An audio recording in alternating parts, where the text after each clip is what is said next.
channel. I think it's great. Hopefully he's, whatever he's filming, whatever he's up to, he's going to make some money off of it.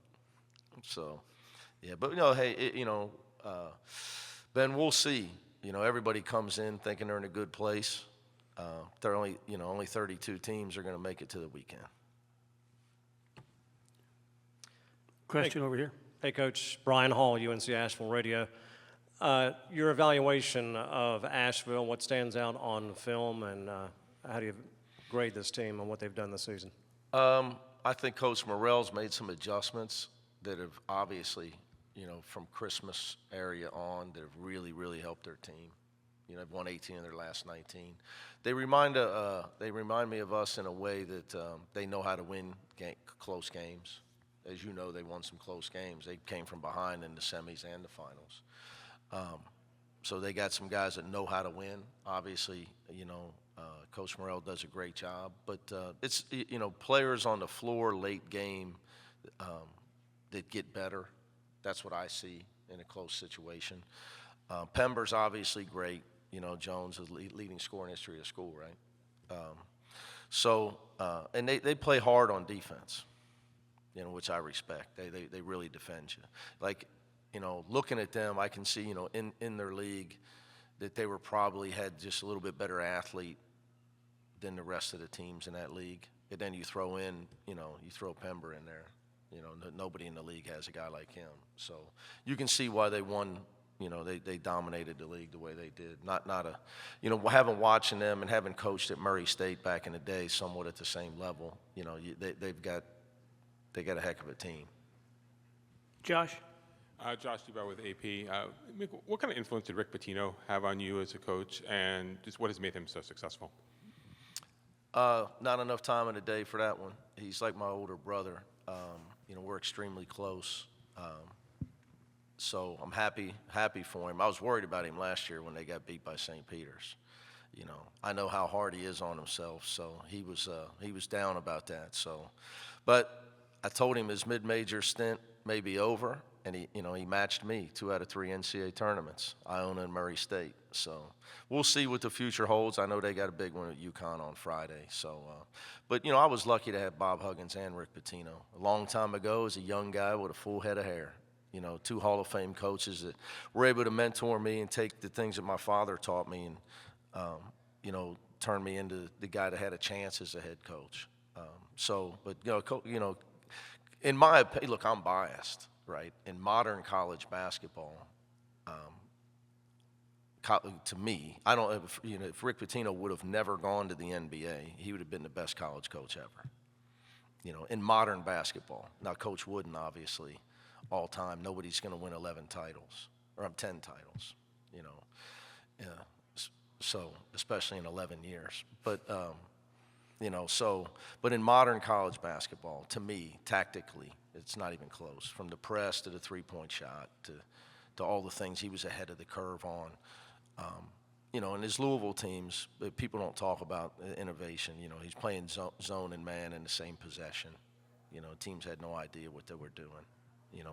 So to me, it's not even close. To quote a friend of mine, an NBA scout, he'll take your players and he'll take his players and beat you. Then the next day he'll take your players and he'll beat you. Sir. Hey, Mick, I wanted to follow up on Pember a little. Yeah. How unique of a matchup is he? Have you faced anyone like him this season, would you say? And what's the status on Adem Bona? Adem's getting better. He was better today, so he's able to do some stuff in practice today. We'll see how he feels. He's just sore, so every day is a progressive day for him. We'll see tomorrow. And I'm not trying to play coy, like literally we'll see. So I don't know on Pember. You guys got to help me. You've probably already thought about an answer to this. I don't know. As far as like somebody that we played nobody comes off the top of my head. Because Tubelis is great at driving the ball, but he doesn't shoot the ball from the perimeter. So to have play against a 6'9" guy that, I guess if Michael Mayer from Illinois, if you were to, put him in the same position that Pember plays. I mean, he's got the same skills, but he's a guard. And, you know, the way they use him, like I was alluding to, I think they made some adjustments to their offense. And they use him a lot like we use Jaime. I mean, eerily similar in the high post, top of the key area. You know, I call it it's the old Dirk Nowitzki position, which is now the Joker, Jokic's position, because you can pass it up there, shoot it up there, drive it up there. You're facing the basket, so you can see double teams coming. I would say the most impressive, if you lead the nation in free throw attempts, you really know how to play. Like, the thing that jumps off the page in me with Pember is how smart he is, and I don't need to talk to him.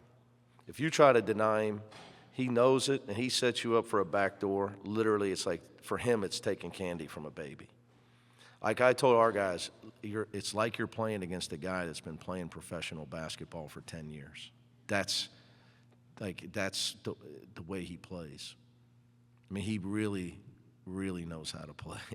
He knows how to, if you're over-aggressive, he's drawing a foul. If you're over-aggressive, before he's got the ball, he gets a backdoor. You know, if you gap him, he makes a shot. If you crowd him, he drives. He's not even a great athlete, and he leads their league in block shots because of his timing. He's smart. Whenever a guy's a great shot blocker that doesn't jump out of the gym, it's because he's smart. In fact, we've made a highlight clip of his blocks because there's not really no time right now. I mean, I've mentioned it to Mac Etienne, but, you know, you got to watch this guy. You know, you don't have to jump over the guy to try to block a shot like he did against Arizona a couple times. You know, it's all timing. So his intelligence is what is – I can just tell how smart of a player he is, combined with his ability to make shots. Sir? Tarek Patel from the What's up, Tarek? from the Daily News.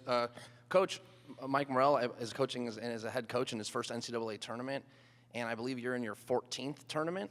And so I wanted to ask you, when you had your first appearance or just early on, do you remember coming up against a coach that was, you know, experienced like yourself, and what was that like? Actually, I had coached I don't know if I had coached against Bruce Weber. It was Bruce Weber. And I don't know if I had coached against him.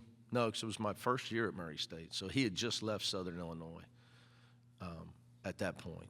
So, but we played his team. Matt Painter was the coach that year. We played Southern Illinois. We beat them. So it's a good game, though. But anyway, we didn't beat Illinois. It was a great game. But,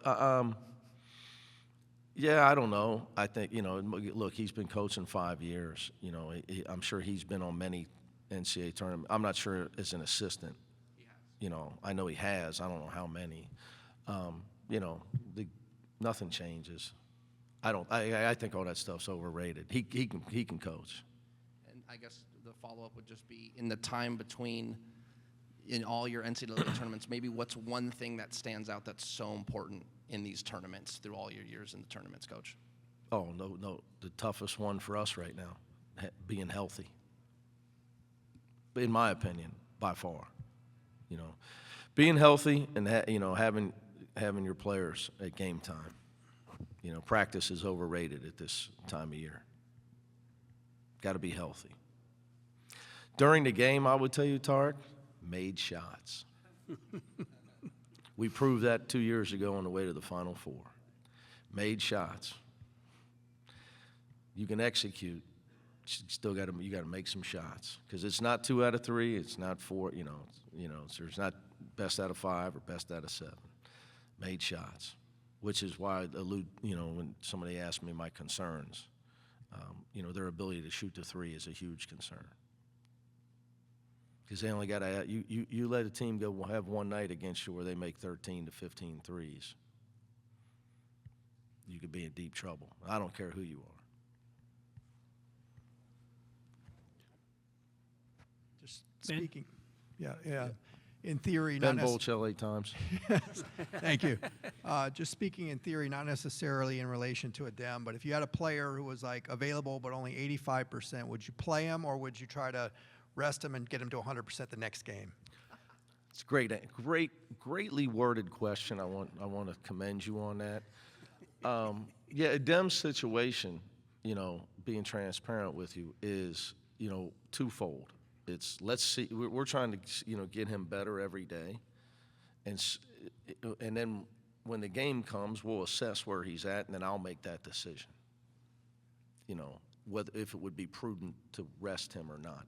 If he was in any way medically, like I just say, I always say one thing to any injured situation, any injury. If a guy can, even Jaime's ankle last year, if they would have said he needs to be shut down because this could worsen for his career, he would have been shut down. It was something he could get fixed later, so he had to manage it. So with the Dem situation, it's simply how sore is he, and how much can he play effectively. And if he can't, then there would be no point in playing him. He's going to have to play through some soreness at some point if we're still playing. But he would never be put in harm's way, for his career. The question is just how much can he do effectively, which, is improved every day, and we'll make an assessment on that before the game. That's just kind of where, it's just we're dealing with, just for you, I think of it like a sprained ankle. It's just easier to think of that way.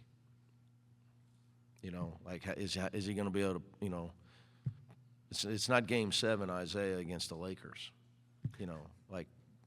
There's hopefully, if we win, there's more games. But we're worried about Asheville. But at the same time, if he can't be effective, it's no point in putting him out there. Question? Jim Alexander from the Southern California News Group. Tiger and Jaime and what they've done the last couple of years and the experience that they've gotten in tournament play.